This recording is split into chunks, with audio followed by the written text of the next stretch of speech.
Hello? You said it's a party? The Smokestack twins? Since when they got a juke joint? I don't know, girl. Every time it's something with them twins, it don't end well. I mean, who all gonna be there? Oh, you said Perlene gonna be there? I mean, I guess I could stop by. I'll see what I could do. Hi guys, welcome back. Today I want to talk about Sinners. I saw it like a week and a half ago now, and I have not been able to stop thinking about the movie. As an artist, as a Black artist and a storyteller, if you haven't seen the movie yet, you have to go see it. And if you've seen it, go see it again. I know I'm going to be seeing it multiple times because it was so apt, and like literally the day I went to see it, I felt like I needed to go see it that day because I knew it was going to shift something in me. Just from all the reviews that I saw, I knew it was going to shift something in me. And yeah, I think that Sinners was just a love letter to Black artists, but also a message and a warning to Black artists. And today I want to talk about some of the things that I took away from the movie and share them with you, and also get your thoughts and see what you thought of the movie, what you got from the movie. And yeah, especially for artists, tell me what the movie moved in you, because I know it moved a lot in me. So there's going to be a couple of themes that I noticed in the movie, messages about art that I want to talk about, different characters and different motifs, and how I noticed this all coming through them. Spoiler alert, spoiler alert, spoiler alert. There are going to be spoilers in this video. You have been warned. Please don't try to fight me. The first theme I want to talk about is art as seduction.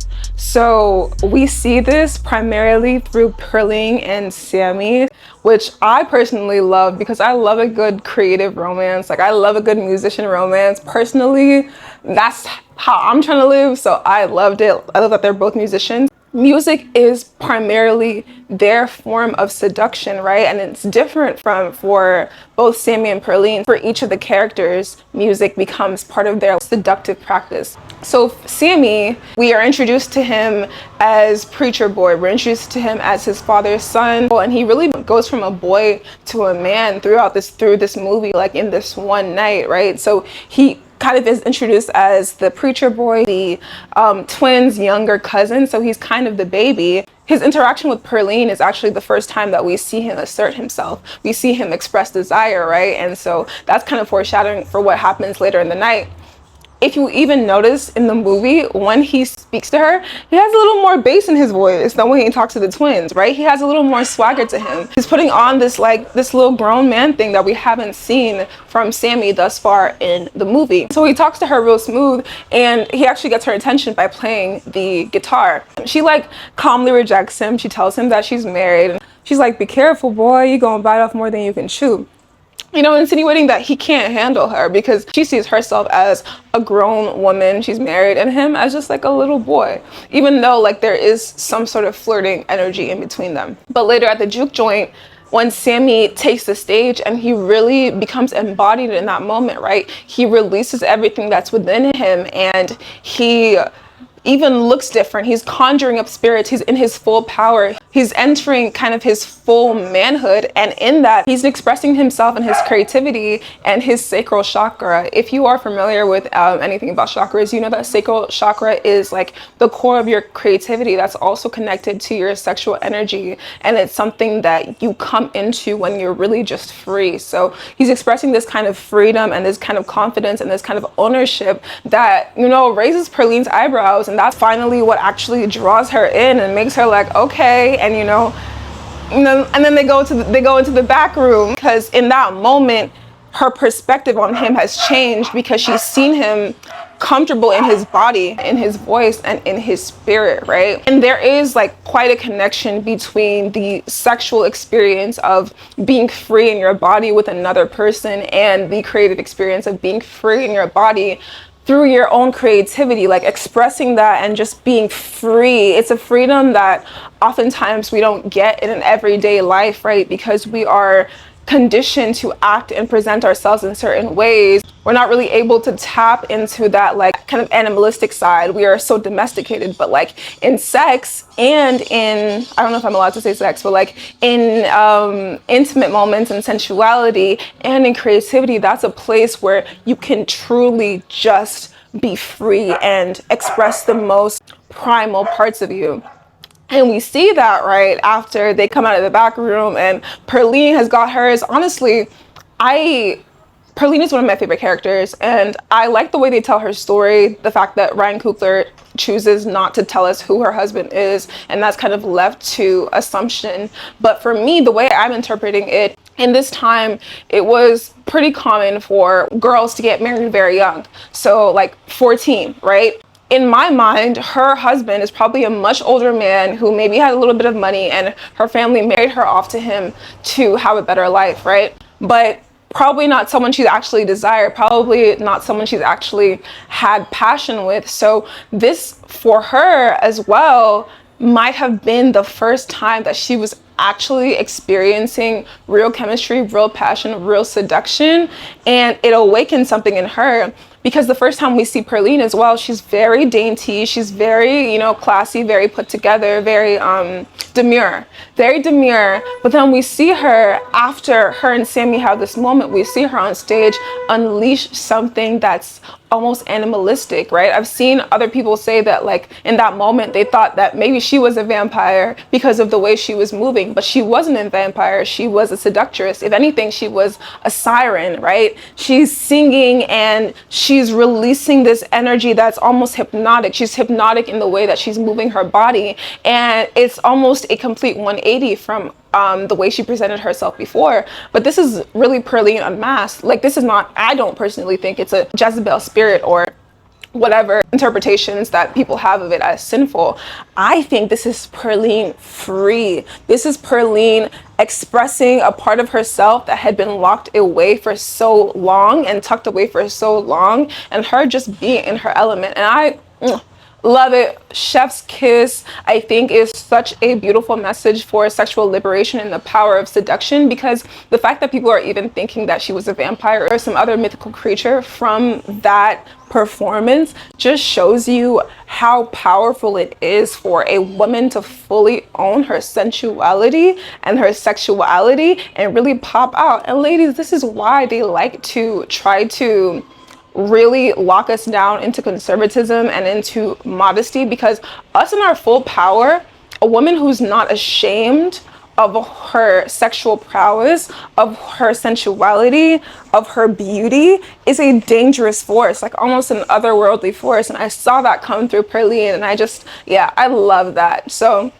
in Sinners, we see art as this very powerful, seductive force that can pull people together, but can also bring something out of people, right? Can bring a truer expression out of people. I love seeing art depicted that way. That's one of the feelings that art brings up for me. So love it, love it, love it. The next theme that I see in Sinners is art as a spiritual gift and a spiritual tool. The beginning of the movie starts with talking about the power of storytelling, and talks about West African griots, storytellers in other cultures, and talks about how they have the ability to pierce the veil between this world and other worlds, right? And we see that play out in that beautiful, beautiful scene in the juke joint where Sammy is singing and he's conjuring up ancestors, he's conjuring up the past, and he's conjuring up the future.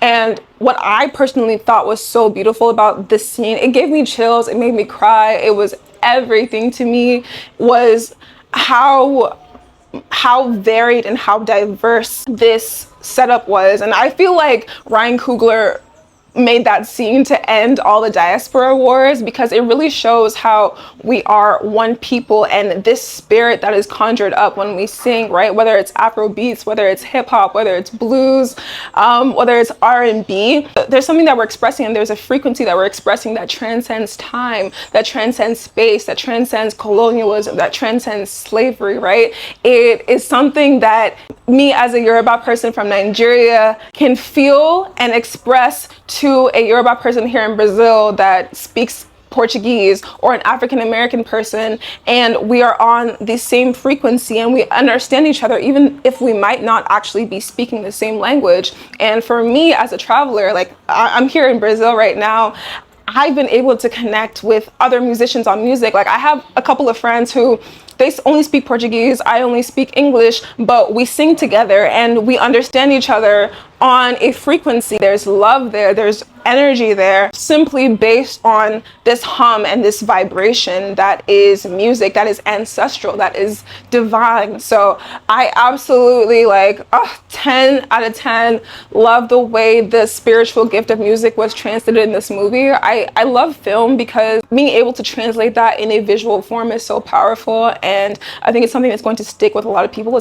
I know it's going to stick with me personally. It just made me feel everything that I would want a film to make me feel. I was saying to my friend who I watched it with that I would literally want to have that scene as my wallpaper and watch it every morning when I wake up and have that feeling. Ancestral healing is what I got from that. Ancestral healing and lines through the future. And Ryan Coogler also really touches on this gift can also be a tool, right? And we see a couple different characters in the movie try to harness Sammy's gift as a tool. We see his father try to control it and harness it as a tool to gather people to the church. We see Remick try to use it to gather people to become vampires, to join his vampire communities, join his congregation. What I would call what Remick is forming is a congregation, right? Even though Remick, interestingly enough, kind of exists in this space where he understands Christianity as a colonizing force, but also has an attachment to it in a similar way that Sammy does, but he wants to form his version of a community. I've seen other people say that Remick kind of gives youth pastor vibes, and I think that's very intentional because he also calls his community of vampires a fellowship. When he's seducing Mary, he, says, "Come fellowship with us." I believe that's when he's seducing Mary. I can fact check that and I'll put, the facts right here. He calls it a fellowship, and as he starts turning people, after he turns Stack and everything, we see them do the circle, right? He's trying to recreate what he saw in the juke joint with his own form of music, his own Irish traditional music and storytelling that he, decides to share with the group. But what he really, really wants is Sammy's gift. My theory is that because Remick does not have a soul, or because he's a vampire and his soul is stuck, he's not able to conjure anything, conjure up ancestors. And honestly, this is my theory, which I'm just thinking about this now because the beginning of the movie talks about, I forget the name, I'm going to put the name right here, but the Irish storytellers that tell stories through music.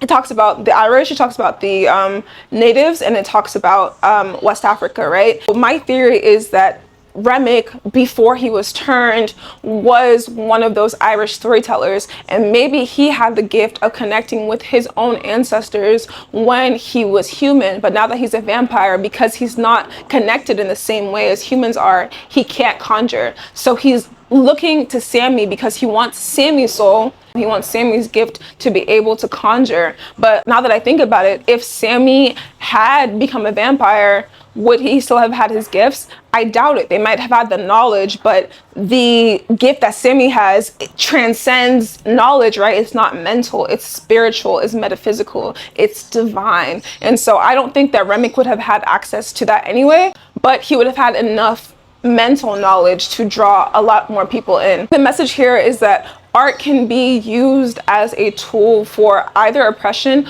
or for liberation, because in the juke joint we see freedom. I believe narrator Sammy says for a few moments they were free, right? And then outside is what Remick is trying to call freedom, but really is captivity, because they can't move and their souls are actually captive. They can't go to the ancestors and they can't die, so they are stuck.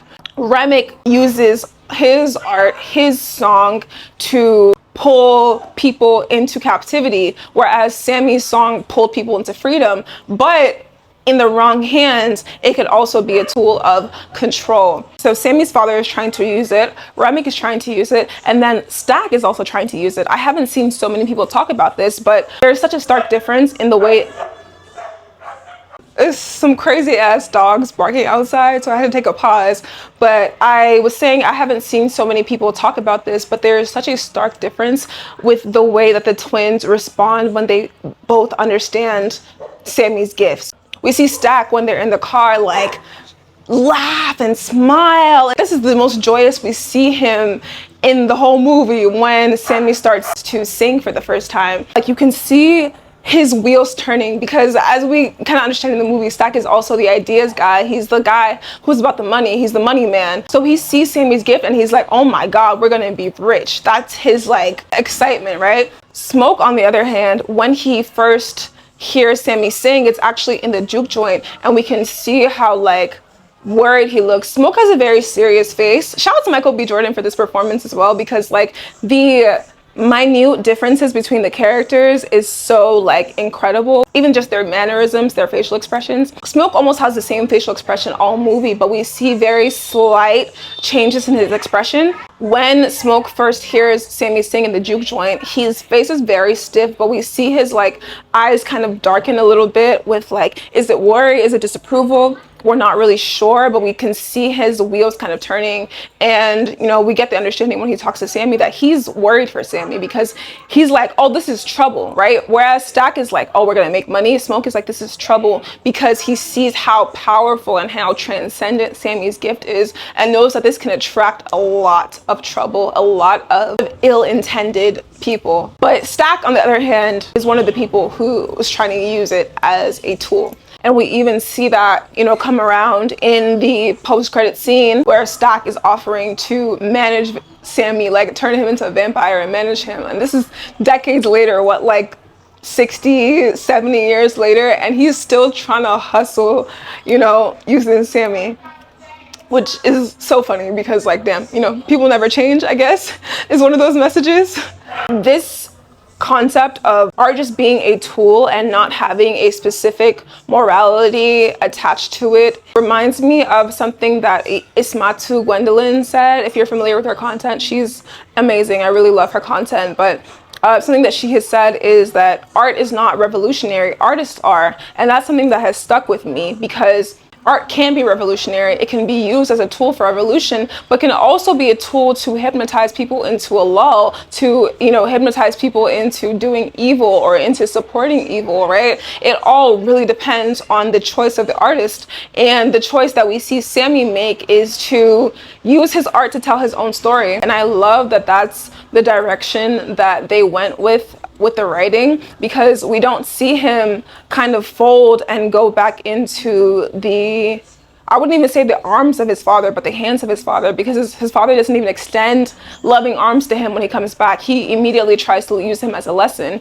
which kind of shows that there's no real care there. So he doesn't go back to the church, and he doesn't go with the vampires. What he decides to do is take his gift and go use it to tell his own story. And it's a story of love. He's playing at a club called Perline's, which I love that little touch. This also brings me to my next theme, which is art as an avenue for telling unspoken truths. This to me was such a powerful and strong theme in the movie that, again, I don't really think I've seen so many people talk about. But Sammy stepping out onto that stage and singing an original song, and it was about his father, right? If you remember earlier on in the movie, the twins kind of ask him if everything's good with his father, and he's just like, yeah, you know, kind of nonchalant, doesn't really go into much detail. In Black families, we're taught not to tell family business outside, or if something's going on with your family, you kind of keep it to yourself, right? So he doesn't really talk about how he feels towards his father, although we can see some kind of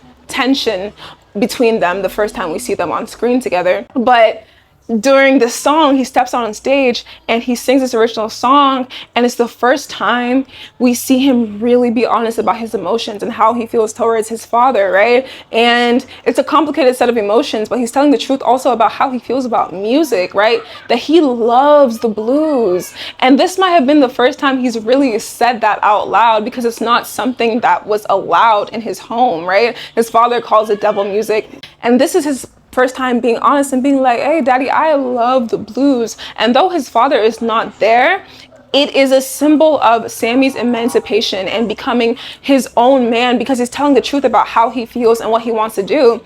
And we see that carry on in the way that he talks to Smoke, where he's like, shoot me then. Smoke actually has the gun pointed at him, and he's like, shoot me then. Because Sammy has stepped into himself in a way where he's not going to let anyone else take away this identity of his. He's finally accepted how much this music and the blues are a part of him, and he's connected with his gifts in such a way. He knows what it can make him feel. He knows what it can make other people feel, and he's like, I'm not letting go of this for anybody. I'm not going to let anybody control this. I feel like that fighting spirit, that survival spirit, is even what helps him to survive to the end, right? And like kill Remick. The character development, considering that this is one night, is crazy.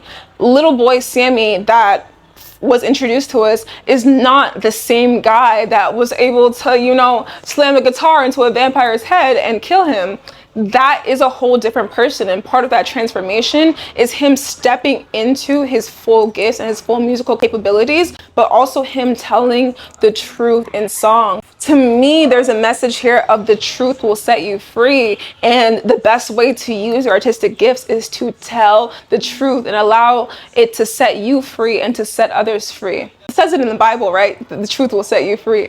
Does it? Is that in the Bible? I'm not sure. Art as an avenue for telling unspoken truths. I love this theme as an artist myself. It's like, yeah, that's all I want to do in my art, especially my music now, is to just tell my truth, because I know my truth is going to resonate with a lot of other people and inspire them to tell their truth. And I truly believe that if we were all telling the truth and living in our full authenticity, the world would look very, very different, because the way that this capitalistic white supremacist world operates, it demands that we pretend to be something that we're not. These corporate jobs demand that we be something that we're not. These governments demand that we're okay with what's unacceptable. If we were all so committed to living in our truth and so sure of our truth, it would become impossible for us to even stomach the constant lies that we have to tell to keep ourselves going, right? And if the collective is truthful, then it demands a more truthful world. So as an artist, that's what I feel my role and my duty is, to tell the utmost truth. I want to touch on another theme, which, like, I will call this a bonus because it's not necessarily about art, but it's about money, right? Not all money is good money. I loved how Ryan Coogler showed this in a very literal sense, right? So we have the different types of currency. We have the US dollar, and then we have the plantation money, and then we have remix gold coins, right? There's only one standard currency at this time in the US, and that's the US dollar and the US coins. At the Juke, a lot of the party goers are giving the plantation money because that's all that they earn, right? That's all that they have. I can't remember which one of the twins, I'm sorry right now, I'm gonna put which twin, but one of the twins is like kind of turning up their nose at it, and then Mary and the other twin are explaining that like this is what they have and they worked hard for this money, right? But it's still a hesitation to accept this.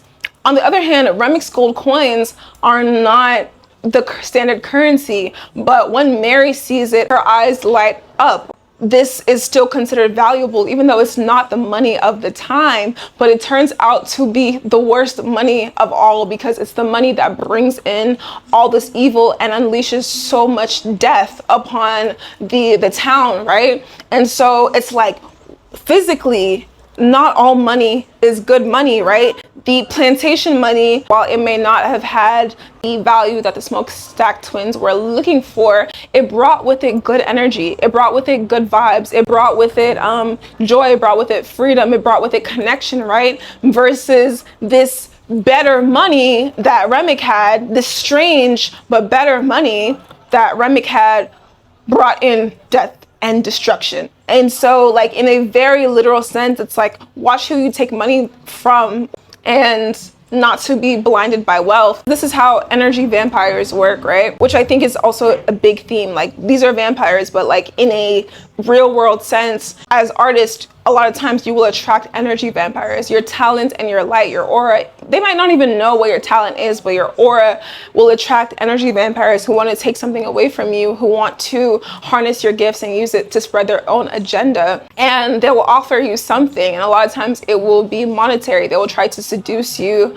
with monetary gifts, but it's a reminder to look very closely at what this money entails and what it's worth, and really think about, is this worth selling whatever? In this case, it was quite literally selling your soul. I love how it's carried through to the post-credit scene, because Stack as a vampire is still trying to offer Sammy money for his soul right before he's going to go to the afterlife and meet the ancestors, which is kind of crazy if you think about it, right? Like this man has gone through his whole life, he's finally about to meet the ancestors, and you want to take that away from him, and you think money is enough to like justify that, which just kind of shows that, you know, Stack still has his priorities fucked up, you know, after years of being on the earth as a vampire, and he still has not understood that all money is not good money.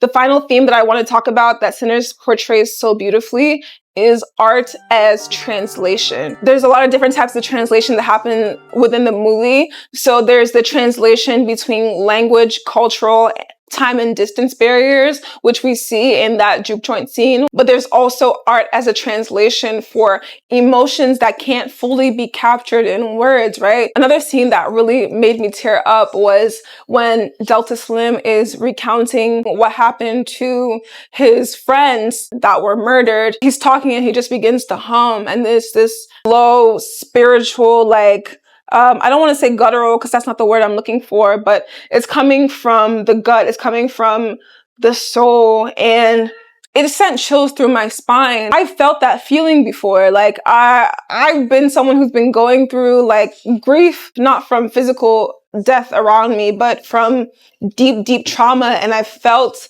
that kind of ancestral grief of what has been lost. And there have been times where all I could do was sing it out, where talking was not going to do the trick. I've been in physical pain and I just had to let it out in the form of song. That is something that I know that my ancestors did, but I was never taught how to do. It just came to me instinctually. And these are sometimes the gifts that as you start to really come into yourself, as you start to really look at the world critically, as you start to come into your artistry, sometimes these ancestral gifts will awaken also as you get in touch with your emotions. The only times that I kind of saw that happen was in church, right? Those are the only places I really saw people allowed to express emotion and really just like release whatever was happening in their spirit. To see that on screen and see the grief come out through him, like, whoa, that scene was so powerful. You see art as a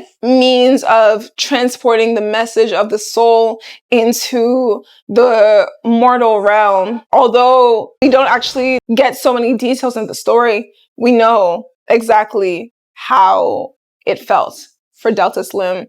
Speaking of Delta Slim and coming back to understanding art as a spiritual gift and as a spiritual tool, Delta Slim, when Remick is trying to take Sammy, he says, no, he belongs here with us. But the tone of him saying that is very, very different from the tone that Stack or Sammy's father or Remick has, right? It's more of like, this is where he wants to be versus this is where he has to be. Delta Slim does not have any hidden agenda towards Sammy. He just wants him to be actualized. We see this even come into play when Delta Slim says they have to get through me to get to you. And he actually offers himself as a sacrifice for Sammy. And this is also just such a beautiful message of what it means to be a true elder and a true mentor, and to have real love for the next generation. That being an elder is not about asserting your authority over the younger generation, but it's about true protection and guidance of them to be the best them that they can be, rather than trying to mold them into whatever you want to be. It's interesting because Delta Slim is a drunk, but he performs this very noble protective action for Sammy that his own father didn't. Right? Delta Slim, who is a musician and a drunk, puts his life on the line for Sammy, whereas Sammy's father is essentially offering him up as an example and a sacrifice. And to me, I feel like this shows the gap between how kind of Christianity views children versus how traditionally in Black cultures, in African cultures, we view the relationship between elder and children. Because in the Bible, you can literally sacrifice your child in the name of God, and it's seen as holy, right? Abraham took his child for sacrifice, even though he didn't fully go through it. But God the Father went through with sacrificing his child for our sins, is the story that we're told in the Bible. And that is seen as like the ultimate sacrifice. Whereas Christianity really kind of sees children as an extension of the parent or the elder, and kind of dehumanized in such a way that you can actually be offered up as a sacrifice and it's okay, versus the kind of intrinsic relationship that we have with the children as African people and African descendants. Children are something sacred to be protected, and you actually see the elder sacrificing themselves for the child. I think that was also just an incredible message in the movie, and really something that's food for thought, right? So this is not me telling anyone what to think. This is just kind of pointing out like, what are the differences? And I think that there were so many motifs and symbols and lessons and nuances in this movie that I could actually talk about it for hours and hours. But I'm going to end here. Thank you so much for this movie, Ryan Coogler, and the cast and the crew and everybody. This was so phenomenal. It awakened something in me as an artist, and on behalf of like so many Black artists, I'm sure, I really just want to thank you, because I needed this film personally. I'm going to take it with me for a long time, carry its lessons with me, and I'm inspired. Personally, I can't wait to be in a position to tell this kind of story, but even more so from my perspective and my experiences as an African queer woman. Like, I would love to make a movie that is touching on these themes, but you know, in my genre of choice and with my style, because these are the stories that need to be told, right? Each of these characters is not just a character. They're an archetype, they're a story, they're a community that isn't heard often enough. And this movie made me feel so seen and so heard, and I'm sure so many other people feel so seen and so heard. So yeah, that is my review. My review on Sinners as a love letter to the artist's soul. Thank you guys so much for watching. Please like and subscribe. And yeah, I will see you soon. Bye. And